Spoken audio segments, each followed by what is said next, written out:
You're listening to the CXO Spotlight, the podcast where business leaders and changemakers from around the globe share bold ideas, real stories, and the strategies driving high-growth organizations.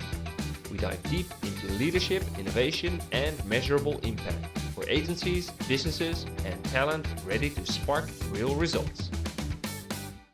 So today we're here with Simon Murphy, founding director of Indigo Murphy, previously at Edelman, a very large global communications firm, if I'm not mistaken.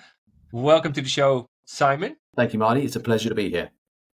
Absolutely. Well, it's our pleasure anyway. Tell us a little bit about yourself, a little bit of background. You know a lot about AI, and AI is the big topic of the moment. Good, bad, anything in between. I'd love to pick your thoughts and your brain on that today. Yeah, absolutely. I certainly know a lot about reputational trust, and as it applies to AI, I think we're at a bit of a turning point, and it's a real opportunity for communications leaders, and that's where I come in, where I can support and assist. You're right. I spent a long time at Edelman, which is the world's preeminent global communications firm, I should say independent communications firm. I've worked all over the world. I'm based in Melbourne, but I started my comms career in London. I've worked in India. I've worked in Australia. I've worked in Hong Kong, which is where I joined Edelman, and then moved back to Australia. I had a regional corporate leadership role that became head of B2B. But the core of what I do is client service and looking after how they tell their narrative. And really, my priority is enhancing the trust that is delivered through their storytelling, and that's what drives reputation, and that's what we need to preserve in this current stage of the Gen AI evolution. What I like to refer to actually as the AI reputation economy. Okay, so what we're seeing is Google on the wane. Gartner is predicting a 50% decline in search in 2025 alone, and in the meantime, more and more people are going to generative AI. So engines like OpenAI, ChatGPT, which have seen a 400% increase in traffic in the last 6 months alone. It's just growing exponentially. Now, this is a good thing for communications folk because generative AI gets its information from a wide range of sources, whether it's traditional newspapers through to academia, industry sites, even Reddit forums and Wikipedia pages, not all of which are easy to edit, but certainly that's where earned storytelling really earns its mustard.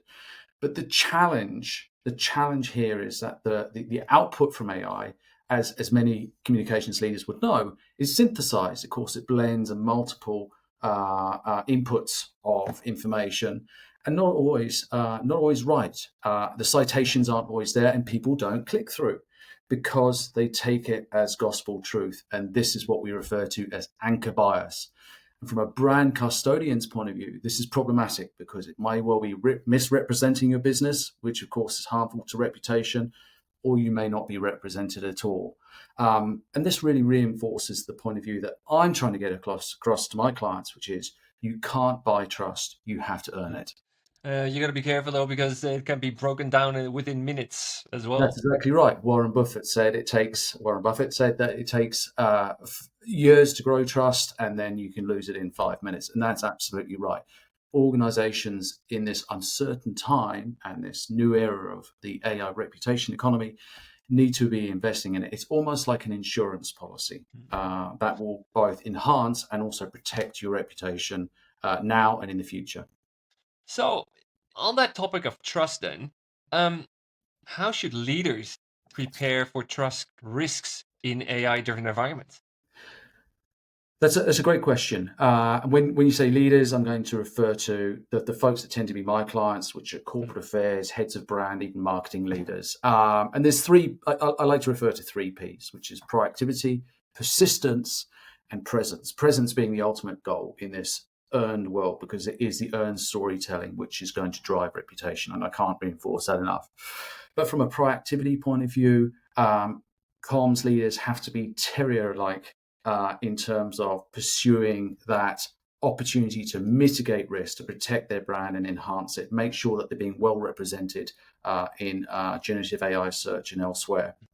And this means persistently putting out value-rich content across multiple earned platforms. It's no longer just good enough to try and target the tier one editorial publications, the Financial Times, the Wall Street Journals of the world. They are super important, but of course, there's a tiny pool of journalists. That's just one target alone. There are many other targets, and not just earned either. It's also own platforms as well. Your website, your blogs, what your leaders are saying, your FAQ, etc. Detail rich, citation rich. This is what generative AI gorges itself on. But at the same time, you have to remain diligent, because generative AI is not static, and it is going to misrepresent you down the track. Those responses are synthetic, and you're the one who needs to be in control. This is a level set moment for communications leaders. So, on that note, what do you think the biggest reputational blind spots will be? Which ones do you see right now? In terms of reputational blind spots, there's three, I can think of off the top of my head. One is AI anonymity. And by that, I mean, it's a relatively new tool. 2 or 3 years ago, we weren't talking about AI in the work environment. Now it's everywhere, all right? And the debate has been about how do we use it to make us more productive? And that's evolved to how do we make us more creative, particularly in the comms field. The challenge, though, is who actually owns AI. It was brought in by management because they were seeing it being brought in elsewhere. It's being talked about. It was installed by the tech folk. And who is actually driving it from a reputational point of view? Is that the role of legal and compliance? No, it's not. This is the role of the communications director. Again, this level setting moment to step up and take ownership. So AI anonymity is one. The other blind spot that we're seeing is what I call risk hibernation. That is business leaders simply putting their head in the sand. Yes, geoeconomics is the word of today. It's kind of taken over from uncertainty. Uncertainty is given way to geoeconomics. Who knows what else is going to follow, except for more uncertainty and more pain? Sure, but the world keeps turning. You can't put your reputation on hold and hope that it's going to weather the storm. It's not. You need to, as I say, continue paying insurance and making sure you enhance it and building protection against risk. And the other blind spot is not looking within. Employee voices, they can be an amazing source of advocacy for a brand, particularly when you're struggling to get exposure elsewhere outside of the organization. But if you don't look after them, then they can also turn into activists against the brand. And this is super important. It's a really strong, potent asset, which I don't think many organizations leverage to the full hilt. So avoid short-term thinking. You're here and now. The world is a difficult place, but don't think you can just put your reputation on the shelf and everything's going to be okay. It's not. And make sure that you continue to invest in trust building activity. So I'd love to pick your brain on at least your point of view on something as well. AI extremely disruptive, especially in the marcoms sector. Is it going to level out, or is it going to be a long-term, slow but gradual change? What are your thoughts around that? I think it's going to be a very quick change, and I think that organizations are looking to preserve their balance sheet, and if they can use AI to replicate what they perceive as comms doing, then they're going to do so. The opportunity for comms folk is to be on the front foot, to take rightful ownership of that earned storytelling. AI is not going to go and drive the stories across those platforms I mentioned already. It may be able to spit out a press release, but it's already, we're getting lots of commentary around the caliber of the quality of output from AI. It needs what I call human at center, and that is the opportunity for communications folks. The story to be told across earned platforms is vast, and it needs to be consistently applied with human at center. I like to use a metaphor, which is the orchestra metaphor. The communications leader is the conductor standing at the center. The instruments are your agentic AI, your engines that your business has brought in to do the job smarter. But left to their own devices, they're going to do a terrible job. And then you've got your musicians, your team sitting behind those instruments. So human at center is key. This is a key moment for communications leaders to be bold and step up and go, I own reputation. AI is an enabler, but ultimately the storytelling needs a human that sits behind it. This brings us into an interesting area as well around ethics in communications. And I actually, a short while ago, was working with the IABC, the International Association of Business Communicators, and helped them create an ethical checklist that aligned with their own protocol in terms of best practice. Some of those elements that comms leaders need to make sure that they're keeping an eye on in terms of checklist include information impartiality. It needs to be really top-notch information, which again will then feed those AI engines. We live in a global digital environment, and of course, what you put out in some markets may not be appropriate in others. So, jurisdiction compliance is another another box to check. IP respect, of course. The creative community is up in arms in terms of theft and creativity being stolen by AI in their eyes. So we need to make sure that we respect third-party IP rights, and then the output that we do put out there before we press go, we need to fact check it, almost with what I call journalistic rigor. Again, comms should be at the center. This is your moment of both leading on AI and reputational governance. So, what would your advice be then? That you would, for example, let's keep it simple, give to your clients navigating reputational challenges today? So it goes back to that short-termism. The world is going to continue, and what you need to do is be thinking about the future. And it's almost like an insurance policy. Again, this is your moment to step up. But like any insurance, you're making sure that the future is a better place because you're putting credit, for example, and I use again an analogy of a bank. You're building trust credit before you actually need to spend it. So how do you go about doing that? Well, one, you need to prepare for risk whilst continuing to build trust. Do harness the technology. It's amazing how it's not just about productivity, but it's about creativity, it's about new ideas, it's about reaching new audiences. But don't let it control your narrative.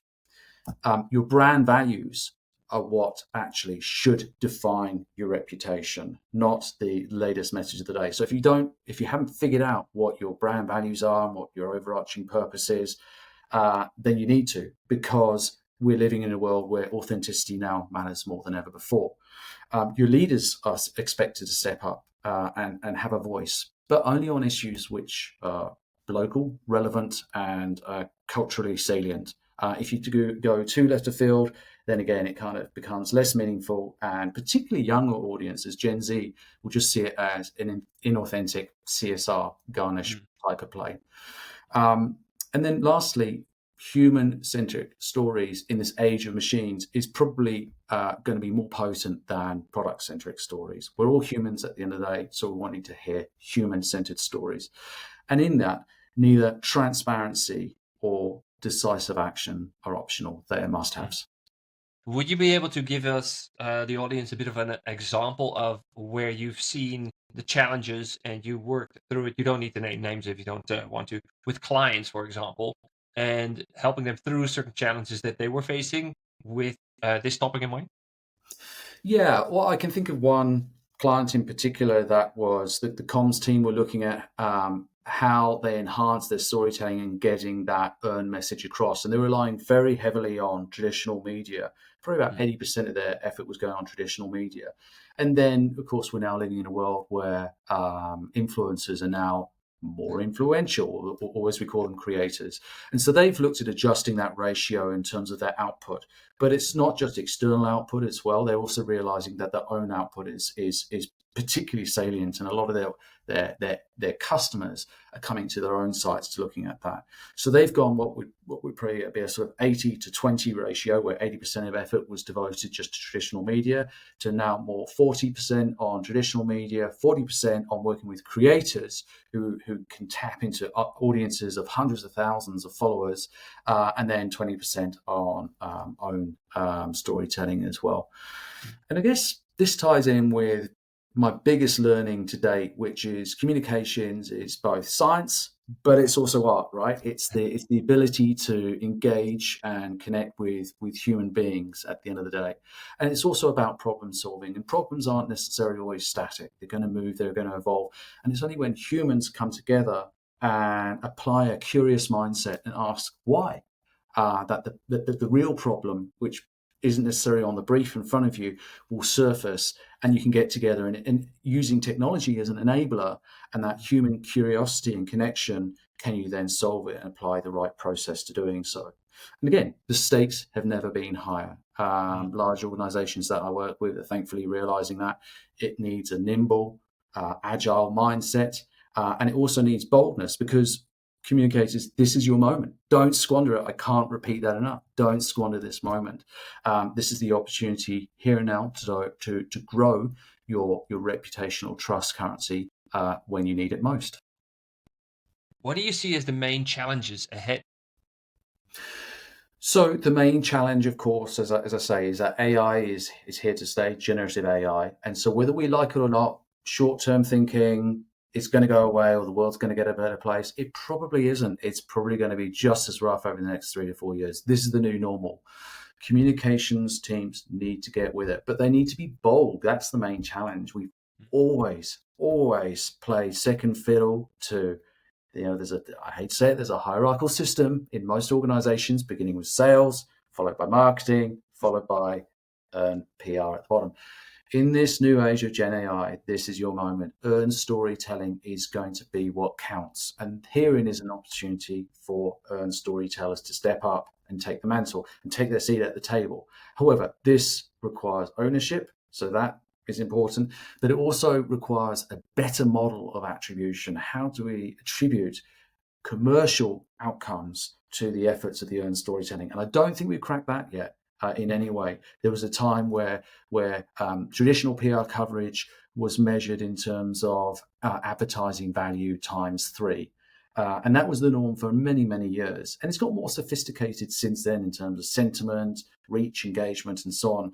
But actually, we need to get to the point where we're saying earned in the new era of Gen AI that covers this multiple ecosystem of earned platforms is responsible for driving X dollar. Okay. What that model looks like is yet to be determined, but I think that's going to be the challenge as communications folk step up and go, I want this, it's mine.